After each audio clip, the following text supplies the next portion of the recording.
Doctor Zakir Hussain चौक कोणी केला? मी जे आश्वासन दिलं होतं ते पूर्ण करण्याचं काम मी त्याकडे केलं. म्हणून माझ्या अल्पसंख्याक बांधवाला मला विनंती करायची की तुमच्या केसाला धक्का तर संजय बनसोडेच्या जीवाला धक्का असेल. तुमच्या संरक्षणाची तुम्हाला मूलभूत गरजा पुरवण्याची सर्व जबाबदारी त्या ठिकाणी घेतो. मी जर या 5 वर्षामध्ये काम केलं असेल असे वाटलं असेल तुम्हाला तर तुम्ही मला मदत करायचं.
मी 5 कोटी रुपयाच्या खालच्या लोकांना सोडायला कधी उपस्थित राहिलो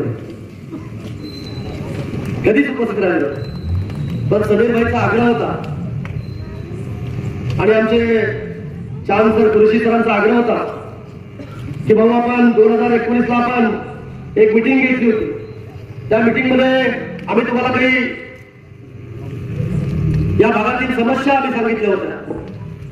त्या समस्या सोडवण्याचं आश्वासन तुम्ही आम्हाला दिलं होतं. जवळजवळ 60 ते 70% काम त्या ठिकाणी पूर्ण झालंय आणि 30 ते 40% काम त्या ठिकाणी शिल्लक राहिले. आणि तुम्ही या आमच्याशी संवाद साधा, आम्ही तुम्हाला निवेदन त्या ठिकाणी आम्ही देऊ असं सांगितल्यानंतर मी त्यांना होय म्हणालो. तरी पण 7चा कार्यक्रम जवळजवळ 9 वाजता त्या ठिकाणी चालू झाला. मी खरंच तुम्हाला सर्वांची विद्वान लोक तुम्ही या ठिकाणी बसला, सगळे काम धंदे सोडून आता जेवणाची वेळ झाली तरी पण आपण 10 वाजेपर्यंत 10:15 वाजेपर्यंत त्या ठिकाणी बसताय. मी खरंच मला यायला उशीर झाला त्याबद्दल मी स्वतःला या ठिकाणी दिलगिरी व्यक्त करतो. आज तुम्ही फक्त नूर पटेल, कल्पना चौक, शेलार रोड, राजश्री शाहू चौक ते कल्पना टॉकीज पर्यंत लाईट स्ट्रीट लाईट हे अशा अनेक गोष्टी आपण 50 लक्ष रुपये नूर पटेल सभागृहात दिले. म्हणजे आता मस्जिदचा उल्लेख केला. हे आता ह्या रस्त्याला आपण 50 लक्ष रुपये दिले. आपण शेलार रस्त्याला 2 कोटी 90 लक्ष म्हणजे 3 कोटी रुपये आपण दिले. त्याचं काम चालू आहे. आता स्ट्रीट लाईट आणि डिव्हायडर करण्यासाठी सुद्धा आपण 50 लक्ष रुपये आपण या ठिकाणी दिले आहेत. आणि या कॉलनीत तर अनेक लाखो रुपये या कॉलनीमध्ये रस्ते आणि नाली करण्याकरता आपण त्या ठिकाणी दिलेले आहेत. पण आणखी 40% काम राहिले. त्याचं निवेदन मला या ठिकाणी मस्जिदी नूरचे अध्यक्ष सैयद सर या ठिकाणी दिले. सर गाव वार्ड म्हणलं की किती जरी केलं तर त्या ठिकाणी करूच असतो. गेल्या 2019 ला तुमच्या सगळ्याच्या आशीर्वादाने मला भरभरून तुम्ही त्या ठिकाणी वोट केलं आणि तुमच्या आशीर्वादाने नेतृत्वाच्या कृपेनं मला राज्यामध्ये मंत्री पदाची संधी त्या ठिकाणी मिळाली. नाहीतर मी आमदार जर फक्त राहिला असतो वर्षाला 2 कोटी रुपये, 5 वर्षाचे 10 कोटी रुपये. एकट्या ह्या परिसरामध्ये मी 10 कोटीच्या वरी त्या ठिकाणी निधी त्या ठिकाणी दिलेला आहे. पण तुमच्या मतामध्ये एवढी ताकद होती, एवढी शक्ती होती, एवढं प्रेम होतं, एवढे आशीर्वाद होते की नेतृत्वाने सुद्धा पहिल्याच टर्ममध्ये आपल्याला राज्यमंत्री पदाची संधी त्या ठिकाणी दिली आणि एक मास्टर प्लॅन तयार केला. तर गेल्या 25 वर्षाचा विकासाचा बॅकग्राऊंड आपला शिल्लक होता आणि तो विचार करून आपल्या उदगीर विधानसभा मतदारसंघामध्ये काय काय मूलभूत गोष्टी आपल्याला करायच्या त्याचा एक मास्टर प्लॅन तयार करून त्याच्या वाटचालीसाठी आपण त्याकडे सुरुवात केली.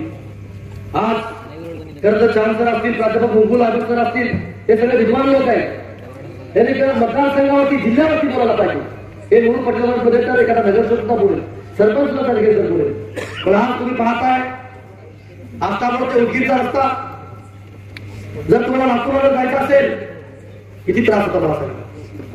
2-2-2.5 तास 3 तास त्या ठिकाणी जायला लागत. आता नळेगावचा पूल जर झाला 40 मिनिटांमध्ये जातो. नांदेड 1 तासामध्ये, बिदर 1 तासामध्ये. सगळे रस्ते दळणवळण आपण आपल्या मतदारसंघाचे मजबूत करण्याचं काम आपण त्या ठिकाणी केलं. पहिल्यांदा आरोग्याच्या समस्या सोडवल्या. स्टॉमा केअरची बिल्डिंग उभा केली, 200 बेडचं हॉस्पिटल उभा केलं. फिल्ड हॉस्पिटल आपण सोमनाथपूरला त्या ठिकाणी उभा केलं. एसी हॉस्पिटल त्या ठिकाणी उभा केलं. ऑक्सिजन जनरल प्लांट उभा केला. ऑक्सिजन लिक्विड प्लांट त्या ठिकाणी उभा केला. आरोग्याच्या बाबतीमध्ये आपण त्या ठिकाणी आपण मजबूत झालो. वाढवला ग्रामीण रुग्णालय केलं. 5 प्राथमिक आरोग्य केंद्र आपण त्या ठिकाणी निर्माण केले. आरोग्याच्या बाबतीमध्ये आपण मजबूत झालो. आज विजेच्या बाबतीमध्ये सुद्धा कुठेही आपण कमी राहू. जसे मेट्रो शहरामध्ये वीज मिळते त्याच पद्धतीचे 7 सबस्टेशन त्या 5 वर्षामध्ये उभा करण्याचं काम मी त्या ठिकाणी केले. तिथं बादलापूरला केलं, गौरखेडला केलं, गुरसूरला केलं, कोळूरला केलं, वांद्रोळला केलं, जलपूरला केलं. असं कितीतरी झाले मला सांगू. जलसंधारणाचे काम त्या ठिकाणी केले.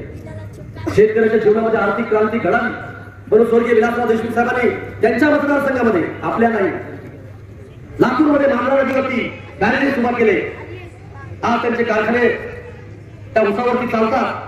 पण माझ्याही मतदारसंघामध्ये माझं स्वप्न होतं, माझाही शेतकरीचा सुखी झाला पाहिजे, समाधानी झाला पाहिजे, त्याच्या खिशामध्ये 4 पैसे आले पाहिजे आणि त्याची आर्थिक उन्नती त्या ठिकाणी झाली पाहिजे. ही भावना ठेवून न होणारे काम तिरू नदीवरती 7 बॅरेजेस उभा करून आज त्याचा लोकार्पण सोहळा मान्य अजितदादा पवार साहेबांच्या उपस्थितीमध्ये आपण करतोय. तिथल्या सर्व शेतकऱ्याच्या जीवनामध्ये आर्थिक क्रांती घडण्याचं काम त्या तिरू बॅरेजच्या माध्यमातून त्या ठिकाणी करतोय. आज तुम्ही पाहताय निरेमध्ये पाणी पुरवठ्याची योजना आणली. किती कोटीची? 19 कोटीची पाणी पुरवठ्याची योजना आणली. 8 वर्षापासून लिंबोटीचं योजना मंजूर होती, पण कुणाला कारणानं ती योजना पूर्ण होत नव्हती. पण योगाकार बघा, ईश्वराची अल्लाची कृपा काय माझ्यावरती मला माहित नाही. मी स्वतःला भाग्यवान समजतो. पाणी पुरवठा खातं माझ्याकडे आलं. जे लातूरचा रस्ता होता ते MSRDCचं खातं म्हणजे सार्वजनिक बांधकाम खात्याचा मंत्री झालो. तो रस्ता पूर्ण केला. आणि म्हणून पाणी पुरवठ्याचं सुद्धा पहाटे 4 वाजता कोणता आमदार कोणता मंत्री जातो ते मला सांगा तुम्ही.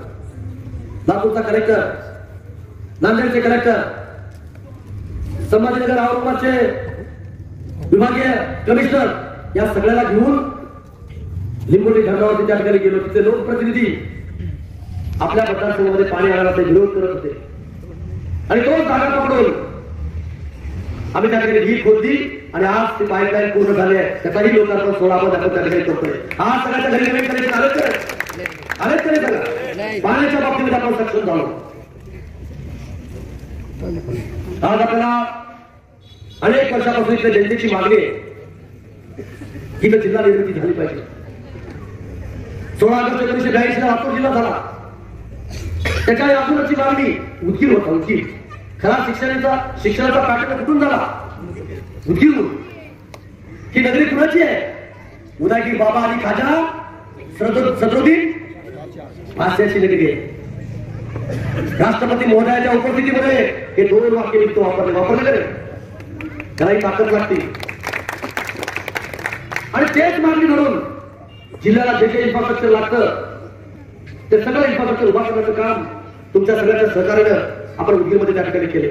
आज कार्यकारी अभियंत्याचं कार्यालय आणलं, रेस्ट हाऊसचं बिल्डिंग बांधून, जसं जिल्ह्याला रेस्ट हाऊस नाही त्या राष्ट्रपती महोदया त्या रेस्ट हाऊस मध्ये थांबल्या. तेवढं चांगलं रेस्ट हाऊस त्या ठिकाणी बांधलं. निजाम काळाचं रेस्ट हाऊस होतं. आज तहसीलची बिल्डिंग बघा, पंचायत समितीची बिल्डिंग बघा, प्रशासकीय इमारत बघा, पोलीस स्टेशन बघा, DYSP ऑफिस बघा, पोलीस बसा त्या ठिकाणी बघा.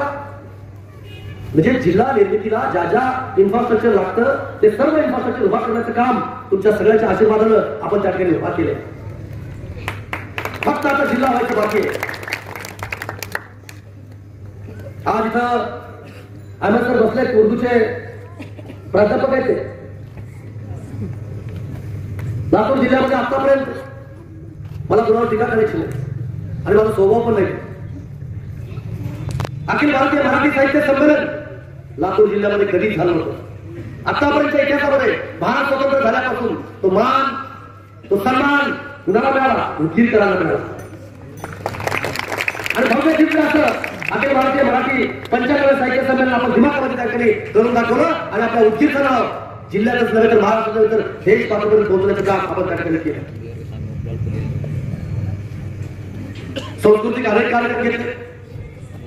उर्दू साहित्य संमेलन झालं, विद्रोही साहित्य संमेलन झालं, मराठी भाषाचा कार्यक्रम घेतला, अजय आतूरचा कार्यक्रम घेतला, खाशाबा जाधव राज्यस्तरीय जसा आंतरराष्ट्रीय ऑलिम्पिक जसा स्पर्धा होतात तशा खाशाबा जाधव राज्यस्तरीय कुस्ती स्पर्धा आपण उद्योगमध्ये घेऊन टाकले. आपण दाखवले. नॅशनलच्या फुटबॉल स्पर्धा आपण दाखवले.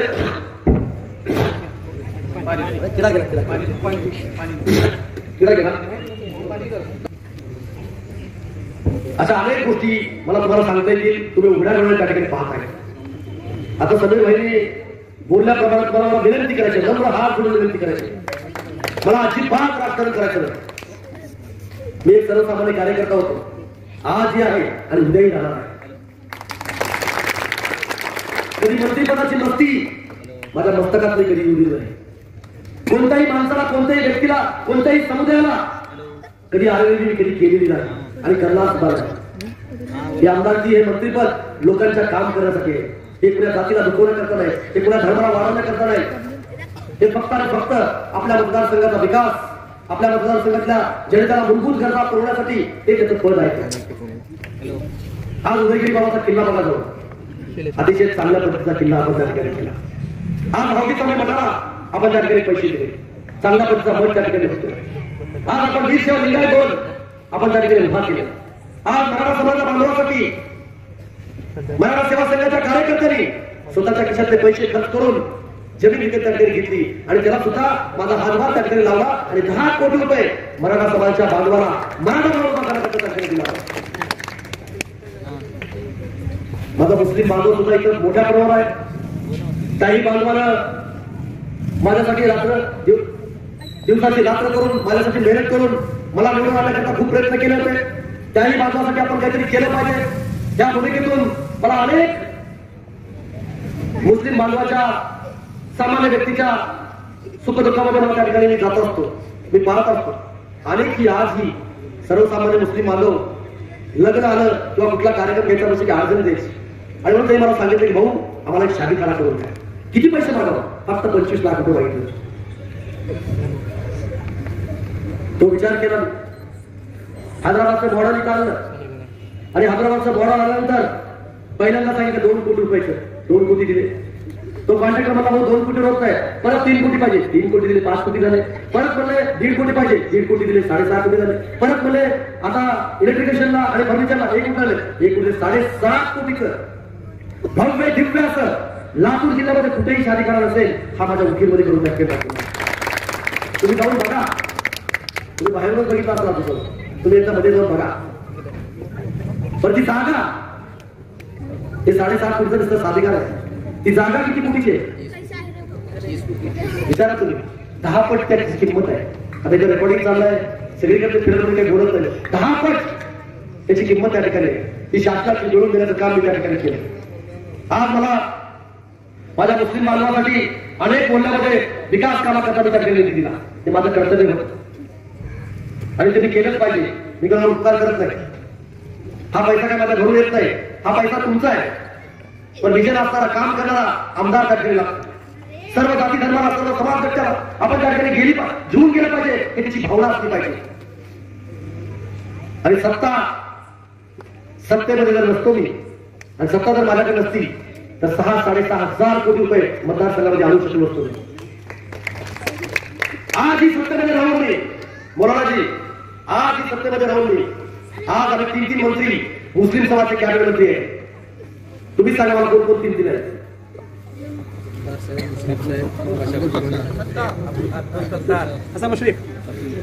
हाशिम मुश्रीफ, अब्दुल सत्तार आणि आपल्या लातूर जिल्ह्यातले पाशा पटलाला सुद्धा आपण कॅबिनेट मंत्र्याचा दर्जा दिला. त्या हाशिम मुश्रीफचं एक उदाहरण सांगतो मी तुम्हाला. त्यांच्या मतदारसंघामध्ये फक्त 5 ते 6 हजार मुस्लिम असे होते. 5 ते 6 हजार. पण ती किती जण निवडतात? 1-1 लाख मतांनी. का निवडतात? काम करतात ते. सर्व जनसमुदायाचा त्याला पाठिंबा आहे. आज मी त्या सरकारमध्ये जर नसतो तर मालती कदापि स्थापन झाली नसती. सातत्याने त्या मालती करता की माझा मुस्लिम बांधवातले समाजातले विद्यार्थी मोठ्या पदावरती गेले पाहिजे, शिक्षण शिकून IAS ऑफिसर झाला पाहिजे, IPS अधिकारी झाला पाहिजे, म्हणून मालतीची गरज होती की नव्हती? हे तुम्ही लक्षात घेऊन माझ्या समाज बांधवांना सांगितलं पाहिजे. आणि त्या फाईल करता तर ज्या मुस्लिम बांधवाचे माझ्यावरती उपकार होते आणि म्हणून ती फाईल फिरवण्याकरता माननीय अजितदादा पवार साहेबांनी मला सांगितलं, संजय हे आपल्याला करायचंय.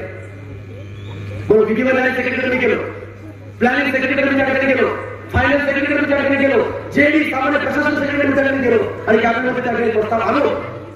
मी आणि अब्दुल सत्तार साहेबांनी ती मंजूर त्याकडे घेतलो. आज महाराष्ट्रामध्ये माझ्या मुस्लिम बांधवाकरता मालतीची चाकरी लागू, मालतीची कौशल्य चाकरी लागू झालं. आतापर्यंत इतिहासामध्ये अल्पसंख्याक आयुक्तालय होतं का? नाही, सांगा तुम्ही. विद्वान नव्हतं. आज औरंगाबादमध्ये आपण अल्पसंख्याक आयुक्तालय आपण त्याकडे स्थापन केलं आणि त्याचा कमिशनर सुद्धा त्याकडे आपण नेमणूक केलं. आणि आता पुढचं आमचं लक्ष असणार आहे की कसल्याही परिस्थितीमध्ये आम्ही आमच्या धोरणामध्ये आम्ही सांगितलं की जसं आम्ही मराठा समाजाला आरक्षण देतोय, OBC समाजाला आरक्षण देतोय, आम्ही SC समाजाला आरक्षण देतोय, माझ्याही मुस्लिम बांधवाचा जे कोणी गोरगरीब जनता आहे ज्याला आरक्षणाची गरज आहे त्याही माझ्या मुस्लिम बांधवाला आरक्षण मिळालं पाहिजे ही आमची भूमिका आहे.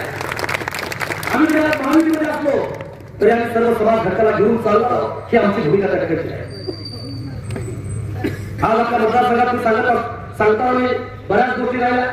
आज अनेक मशिदीला आपण पैसे दिले. आज इथल्या मैदानात आपण कंपाऊंड 1 कोटी रुपये दिले.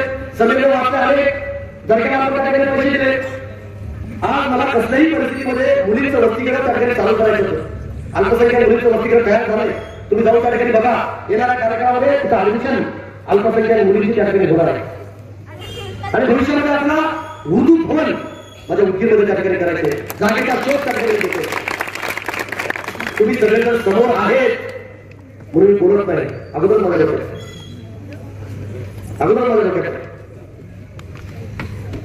अरे आपल्या एकट्या जनसमुदायाला घेऊन चालायचं, आपल्या सगळ्याला घेऊन चालायचं. हा छत्रपती शिवाजी महाराज संस्कृती भवन तुम्ही बघताय 22 कोटी रुपयाचं होतं. छत्रपती शिवाजी महाराजच्या नावानं कमाल आतापर्यंत गुन्हे केली नव्हती की आपण करतो. 20 कोटी रुपयाच्या आपण दिले. मला मौलाना अबुल कलाम हे सुद्धा प्रवेशद्वार आतापर्यंत झालं नव्हतं. ते करण्याचं काम आता बेंगळुरूला चाललेलं रस्ता छोटा आहे. अनेक कॉमेंट त्याच्यावरती येत आहेत की भाऊ जसं छत्रपती शिवाजी महाराजच्या नावानं मोठी कामं तुम्ही त्या ठिकाणी करताय, कारण फोडले रस्ता तो आहे आणि हा वनवे रस्ता आहे म्हणून थोडंसं कमी पडते. पण मी तुम्हाला शब्द देतो, ज्यावेळेस तो रस्ता आता रिंग रोड मी करतोय 140 कोटी रिंग रोडला मंजूर केले. ज्यावेळेस हा रस्ता मोठा होईल तेवढ्याच तोला मोलाची कमाल अबुल कलाम सुद्धाची आधार सुद्धा तुझ्याकडे होईल. हा शब्द सुद्धा मी कुठेही भेदभाव करणार नाही. मी कुणासोबत बी असलो तरी तुमच्या मनामध्ये तुम्ही शंका आणू नका. आज तुम्ही बघतात माझे इथं सर कांबळे सर असतील, पाटोळे सर असतील, बीटी कांबळे सर असतील, ज्या समाजामधून येतो, ज्या डॉक्टर बाबासाहेब आंबेडकरांच्या कृपेनं हा मतदारसंघ रिझर्वेशन झाला आणि रिझर्वेशन झाल्यामुळे या भागात मला आमदार होण्याची संधी मिळाली आणि म्हणून समाजाकरता सुद्धा काहीतरी केलं पाहिजे ही भावना माझ्याकडे होती. लातूर जिल्ह्यात अनेक नेते होऊन गेले. जसं आता सगळे काही बोलल्याप्रमाणे आपले मतं घेतले पण आपला फायदा कोणी केला नाही. आपल्या हिताकरता कुठलाही निर्णय त्या ठिकाणी घेतला नाही.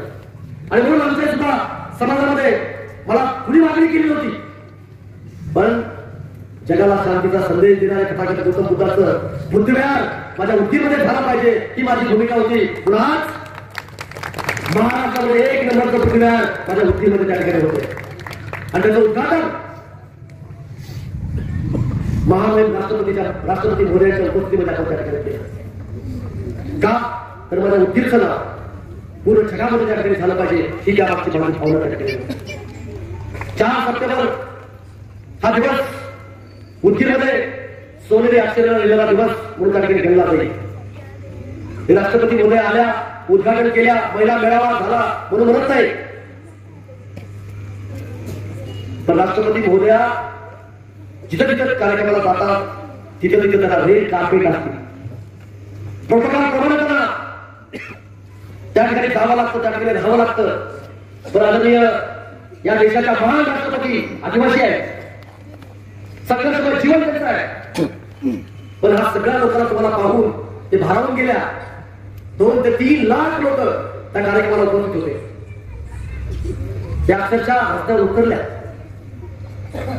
आणि आपल्या बहिणीवाला आपल्या छोट्या छोट्या विद्यार्थ्यांना त्या बोलल्या, तिथं त्याला चॉकलेट दिल्या आणि 8 किलोमीटर साध्या रस्त्यावर त्या ठिकाणी चालत गेल्या. हे आपल्यासाठी खूप मोठी गोष्ट आहे. भारतामध्ये कुठे घडली कुठेही घडली घटना ही आपल्या उदगीरमध्ये त्या ठिकाणी घडली. आणि म्हणून तो दिवस सोनेरी अक्षराने लिहिला जाईल असं मी या ठिकाणी बोललो. आणि म्हणून माझा पुढचा आता ध्येय असताना मला माहित नाही, माझी निवडणूक आता 1 महिन्यावर आले.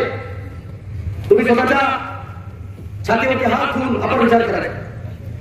मी जर या 5 वर्षामध्ये काम केलं असेल असे वाटलं असेल तुम्हाला, तर तुम्ही मला मत करायचं.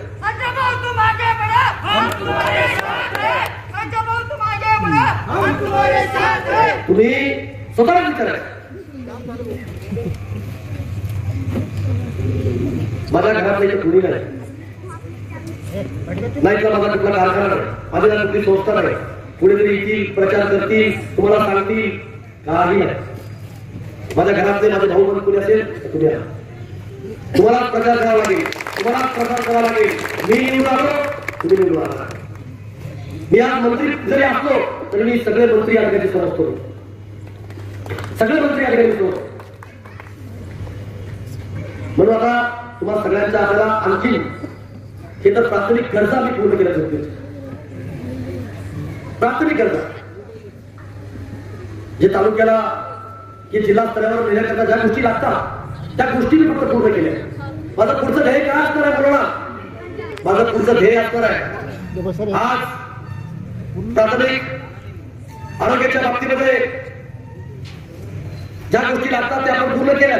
पण मोठा आजार किंवा मोठा ऍक्सिडेंट जर झाला तर ह्याच ही आपले जनता हैदराबाद जातात, आज ही आपली जनता औरंगाबाद जातात, आज ही आपली जनता लातूरला जातात, आज ही आपली जनता पुण्याला त्या ठिकाणी जाते. आणि म्हणून माझं पुढचं टार्गेट असणार आहे उदगीरला कसल्याही परिस्थितीमध्ये मेडिकल कॉलेज त्या ठिकाणी झालं पाहिजे. त्याच्यासाठी जमीन त्या ठिकाणी पाहतोय. जे शामरावची इंजिनिअरिंग कॉलेजची जमीन आहे ते कलेक्टरशी बोलून मी त्या ठिकाणी त्याची तयारी त्या ठिकाणी केली आहे. आज उदगीरमध्ये अनेक उद्योगपती आहेत, पण जिल्ह्यामध्ये ज्या तालुक्यामध्ये उद्योग नाही तिथं शासकीय इमारती आहे आणि ते उद्योग आहेत पण शासकीय इमारती नव्हती. म्हणून आता इथं मी देगलूर रोडला मोठी इमारती मंजूर केलेली आणि म्हणून भविष्यामध्ये मी आज पोर्ट खात्याचा मंत्री आहे. पोर्ट खात्यामध्ये फार मोठा आहे, 720 किलोमीटर समुद्र माझ्या ताब्यामध्ये आहे. जगामध्ये आयात निर्यात करण्याचं काम माझ्या डिपार्टमेंटमधून केलं होतं. आणि म्हणून देशामध्ये मोठे मोठे उद्योगपती त्यांची जवळीक त्याचे चांगले संबंध होण्याचं काम आपल्या ठिकाणी झालेलं आहे. मग अंबानी असतील, अदानी असतील, जिंदाल असेल, JSW असेल, किराणा असतील, रजित बोलला असतील, अशा अनेक उद्योगपतींशी माझे चांगली जवळीक त्या ठिकाणी झालेले आहे. आणि म्हणून भविष्यामध्ये एक मोठा उद्योग आपल्या उद्योगामध्ये आणून आपल्या एका तरुणाला रोजगार उपलब्ध करून देण्याचं काम भविष्यामध्ये त्या ठिकाणी करणार आहे. राष्ट्रपती महोदया 30 जुलैला येणार तुम्हाला माहिती आहे. तो दौरा केवळ आणि केवळ निसर्गामुळे त्या ठिकाणी पुढे ढकलला जातो. ते दिल्लीहून निघणार होत्या, कोल्हापूरला आल्या होत्या, कोल्हापूरला विमानतळ होतं ते उतरतील तिथं, तिथून त्या पुण्याला आल्या होत्या, सिम्बॉलिस्टचा कार्यक्रम करणार होत्या, पुण्याला विमानतळ होतं, तिथून त्या मुंबईला जाणार होत्या, मुंबईमध्ये विमानतळ ते होणार होत्या, तिथून त्या उदगीरला आल्या होत्या. आणि उदगीरला एअरपोर्ट आहे का? अजिबात नाही. आणि मग ते नांदेडला उतरतील कारण लातूरला सुद्धा बोई विमान उतरत नाही. त्याच्यासोबत एक मोठं बोई विमान असतं आणि 3-3, 4-4 हेलिकॉप्टर त्या ठिकाणी असतात. आणि मग ते नांदेडला उतरल्या होत्या आणि तिथून हेलिकॉप्टर गेल्या होत्या. हेलिकॉप्टर पावसामध्ये आणि ढगामध्ये येतं का म्हणून तो दौरा पुढे ढकलण्यात आला आणि म्हणून तीच खूप तुम्ही बांधली आहे. बारामतीमध्ये एअरपोर्ट होऊ शकतं, गोंदियामध्ये एअरपोर्ट होऊ शकतं, माझ्या वृत्तीमध्ये का होऊ शकत नाही. आणि म्हणून माझं पुढचं टार्गेट आहे ह्या 3-4 गोष्टी त्यासाठी करायचं. आज तर माझा मित्र माझा तरुण पोरगा चिदर मोबिल इथं उभा आहे बघा ना. एका छोट्या छोट्या तरुणांनी जर सुद्धा मला मार्गदर्शन करून मला मोठं केलं. मी त्यांच्या एका कार्यक्रमाला गेलो होतो. आठवणी काय आठवण मोठा मार्गाच्या मेळाव्याला गेलो होतो आणि इतर भाई मला सांगितलं की भाऊ आम्हाला फक्त जे आरटीओ ऑफिस आहे ते आरटीओ ऑफिस त्याच्याशी काम करतं. पासिंग करण्याकरता आठवड्यातून 2 ते 3 कॅम्प आम्हाला टाकले लागतात. आम्हाला किमान 4 तरी कॅम्प टाकले द्या. ही गोष्ट मला लगेच लक्षात नसते. रोशन भाऊ गेले काय हे लगेच मला डोक्यात गोष्ट होती. किती दिवसात आरटीओ ऑफिस आलं मला सांगा. 8 दिवसाच्या आत त्यांनी सांगितलं महाराष्ट्रात कुठेही गेलं नसेल. MS-24 होता MS-55 आरटीओ ऑफिस आणण्याचं काम आपण केलं. आज उदयगिरी बाबाची नगरी आहे, खाजा भाषेची नगरी आहे. आज बिदर ते मुंबई आठवड्यातून 3 दिवस रेल्वे चालते आणि म्हणून त्या जनतेची मागणी आहे की भाऊ आता हे रेल्वेवर गेले पाहिजे आणि त्याच्यासाठी सुद्धा मी प्रयत्न करतोय. पण सोलापूरहून वंदे भारत मुंबईला जाते, नांदेडवरून वंदे भारत मुंबईला जाते. माझ्या उदयगिरी बाबाच्या नावानं सुद्धा वंदे भारत ट्रेन चालू झाले पाहिजे याच्यासाठी सुद्धा पैसा आणि हे सगळं करण्याकरता मला तुमच्या आशीर्वादाची गरज आहे. म्हणून मला कुठेही सरकारने बाळगू नका. काही लोक येतील जाणून बुजून तुम्हाला विष करण्याचं काम त्या ठिकाणी करतील, पण मी माझ्या स्वभावामध्ये माझ्या विचारामध्ये कुठेही बदल होणार नाही हा शब्द सुद्धा या मंचावर मी तुम्हाला देतो. आपल्याला सर्व समाज घटकाला घेऊन चालायचं. आज अण्णाभाऊ साठे स्मारक आपण 15 कोटी रुपये आपण त्या ठिकाणी करतो. बाबासाहेब आंबेडकरांचा पुतळा 15 फुटाचा अतिशय भव्य दिव्य आपण त्या आंबेडकर चौकामध्ये आपण त्या ठिकाणी करतोय. अण्णाभाऊंचा पुतळा आपण त्या ठिकाणी करतोय. महात्मा गांधींचा आपण त्या ठिकाणी पुतळा करतो. शाहू महाराजांचा पुतळा आपण त्या ठिकाणी उभा करतोय. डॉक्टर जाकीर हुसेन चौक कुणी केला सांगा.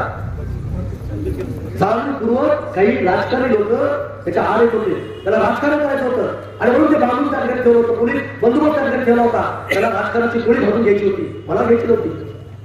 मी जे आश्वासन दिलं होतं ते पूर्ण जगाचं काम मी त्या ठिकाणी केलं. म्हणून माझ्या अल्पसंख्याक बांधवाला मला विनंती केली की तुमच्या केसाला धक्का तर संजय बनसोडेच्या जीवाला धक्का असेल. तुमच्या संरक्षणाची तुम्हाला मजबूत गरजा पुरवायची सर्व जबाबदारी त्या ठिकाणी घेतो आणि म्हणून तुम्ही कुठेही त्या निवडणुकीमध्ये कुठलाही गोष्ट आपल्याला त्या ठिकाणी बळी पडू नका. एक वोट महत्वाचा आहे. मला वोट म्हणजे विकासाला वोट टाकायचा असणार आहे. मला वोट म्हणजे उंचीच्या प्रगतीला वोट टाकायचा असणार आहे. मला वोट म्हणजे उंचीची जिल्हा विनंती करण्याचा त्या ठिकाणी वोट असणार आहे. आणि हेच तुम्ही करताल अशी अपेक्षा या ठिकाणी बाळगतो. छोटे छोटे जे कामं राहिले असतील ते सगळे कामं मला त्या आता चांसर जोशीने या ठिकाणी निवेदन दिलं ते सगळं मी अभ्यास करून जे काही नगरपालिकेचे काम असतील ते नगरपालिकेला सांगेल. जे काही शासनाच्या वतीने करायचे असतील ते शासनाच्या वतीने मी मंजूर करून त्या ठिकाणी आणून देईन. हा शब्द या कार्यक्रमाच्या निमित्तानं तुम्हाला ठिकाणी देतो. तुम्ही बांधवानो माझे भाऊ म्हणून माझे माधव करून तुम्ही माझ्या पाठीमागे खंबीर त्या ठिकाणी उभा राहता. गेली 5 वर्ष सगळे भाई बोलण्यासारखं बोलण्याप्रमाणे खरं आहे. आज माझं कुटुंब म्हणतंय की आपलं मंत्रीपद आणि आपलं आमदारकी पद जर आम्हाला माहित असतं तर आम्ही तुम्हाला या ठिकाणी तुम्हाला करून देतो. आज ही माझी पोरगी घेऊन वाटते की पप्पा कधी येतात घेऊन 15-15 दिवस तिथे गेलो आणि पण मला देवाने आणाली मला ड्युटी दिली. ते ड्युटी आपण प्रभावित त्या ठिकाणी पाहत नाही आणि म्हणून माझ्यासारखा तुम्हाला स्वप्न तरी वाटतं का की राज्याचा कॅबिनेट म्हणून आपल्या नागपूर जिल्ह्याचा इतिहास आहे. कोण झाले कॅबिनेट मंत्री सांगा तुम्हाला. 2 घराच्या तुम्ही कॅबिनेट झालं तर जिल्ह्यामध्ये जसं पश्चिम महाराष्ट्रामध्ये जो माणूस काम करतो तर हाताच्या खोडामध्ये करतात तसं तुझा तुम्ही सुद्धा जाण्याचं काम करायला केलं पाहिजे. एवढीच विनंती तुम्हाला हा गोष्ट करतो. आणि या कार्यक्रमाला समीरभाई अतिशय चांगला कार्यक्रम घेतला. तुम्हाला सर्वांना घराघरामध्ये जाऊन प्रचार आणि प्रसार त्या ठिकाणी करावा लागेल. तुम्ही एकटेच नाही बोलायची हे तुम्हाला करावंच लागेल आणि केलं तरच सगळं होणार आहे. आज आपल्याला कोर्ट खात्याच्या मार्फत वाटप बंद झालं. 76,000 कोटी रुपये त्या बंदराच्या निर्मितीला त्या ठिकाणी लागणार आहे. 12.5 लाख तरुणांना रोजगार त्या ठिकाणी उपलब्ध होणार आहे. माझ्या सुद्धा मतदारसंघातल्या तरुणीला जे कोणी शिकले असतील त्या बंदरामध्ये नोकऱ्या लावण्याचं काम भविष्यकाळात त्या ठिकाणी मी करेन हा शब्द सुद्धा तुम्हाला या ठिकाणी देतो. आणि परत एकदा मनापासून तुम्ही साधारणतः 10:30 वाजेपर्यंत आपण या ठिकाणी बसलात याचा अर्थच की तुम्ही माझ्यावरती प्रेम करता, मी तुमच्यावरती